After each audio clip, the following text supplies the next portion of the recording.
அண்ணே, நேர மேலாண்மை யாருமே பண்ணுறதில்லைன்னு நினைக்கிறேண்ணே. நீங்கள் என்னென்ன சொல்கிறீங்க? கோவாலு இன்றைக்கி உலகத்தில் மெஜாரிட்டி நேர மேலாண்மையில் தான் நடக்குது. நீ சொல்கிற மாதிரி எதுவும் இல்லை. ஒரு பள்ளிக்கூடம் போகிற பையன் 9 மணிக்கு ஸ்கூல்னால் கரெக்டாக 9 மணிக்கு போகிறான். 10 மணி 11 மணிக்கு போகிறதில்ல.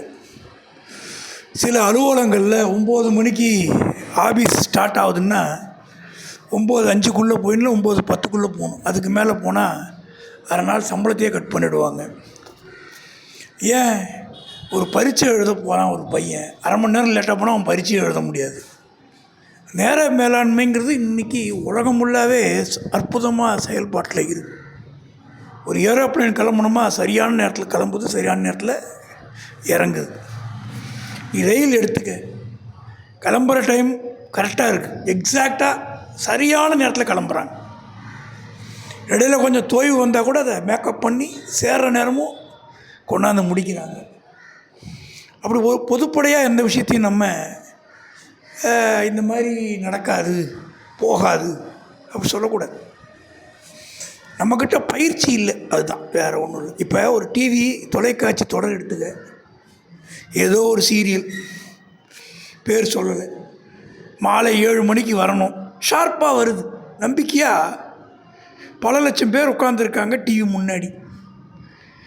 சில விளம்பரங்கள் வருது, அப்பயும் அவங்க பொறுமையாக இருக்காங்க, 5 நிமிஷம் விளம்பரம் வரட்டும், அதுக்கப்புறம் நமக்கு தேவையானது கட்டாயம் வரும், அந்த நம்பிக்கை.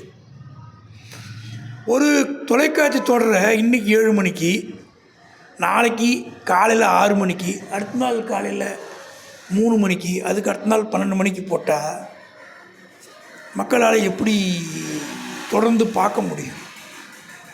ஸோ இயற்கையோடைய அழகே என்னென்னா, காலையில் சூரியன் உதிக்கிறது, சாயங்காலம் மறையிறது. அண்ணே, சந்தடி சாக்கில் கிண்டலாக பேசுகிறீங்கண்ணே.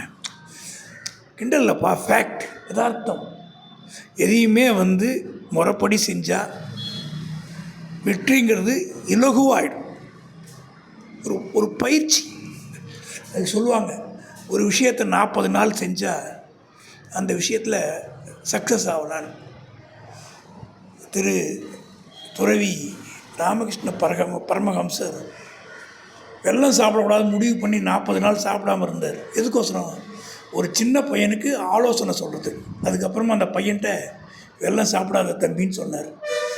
யார் சொல்கிறாங்களோ அவங்க முன்னுதாரணமாக இருக்கணும். அருமண்ண பார்க்கலாண்ணே.